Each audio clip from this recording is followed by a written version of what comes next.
There's anger at the government on the streets in Tehran. Pockets of protest after Iran's military admitted it accidentally shot down a civilian plane. They shout for their leaders to resign. Amid the turmoil, Britain's ambassador to Iran was arrested. Rob McCare was held for 2 hours before being released. The Foreign Secretary called his treatment a flagrant violation of international law. He said the Iranian government is at a crossroads moment. It can continue its path towards pariah status with all the political and economic isolation that entails, or take steps to de-escalate tensions and engage in a diplomatic path forwards. The scenes of protest contrast with these images from last week of nationwide grief. Iranians appeared to unite in horror after the United States killed their most powerful general. The Revolutionary Guard avenged his death by launching missiles at US targets in Iraq. But as they awaited possible retaliation, they accidentally shot down Ukraine International Airline Flight 752. This officer said the plane was mistaken for an incoming cruise missile. When I confirmed what had happened, I really wished I could die myself.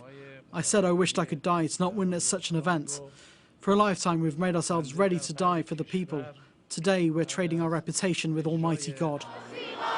It's an extraordinary admission of fault about this tragedy after days of denial.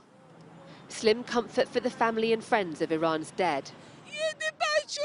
Our children were killed in the sky. That's why we gathered together here. Where do we go?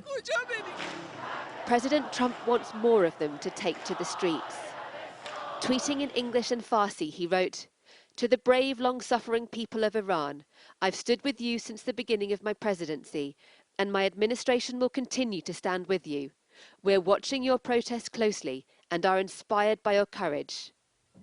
The world's also watching as Iran deals with the fallout from the plane crash.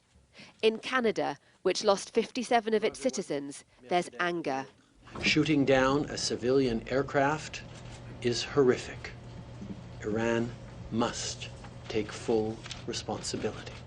These pictures of the wreckage were released by Ukrainian officials who have a team of investigators on the ground. You can still make out what's left of the cockpit. Blast marks, documented as evidence. Iran believes the United States shares the blame for stoking tensions in the first place, but its forces fired the fatal shot. Tehran will now have to live with the consequences.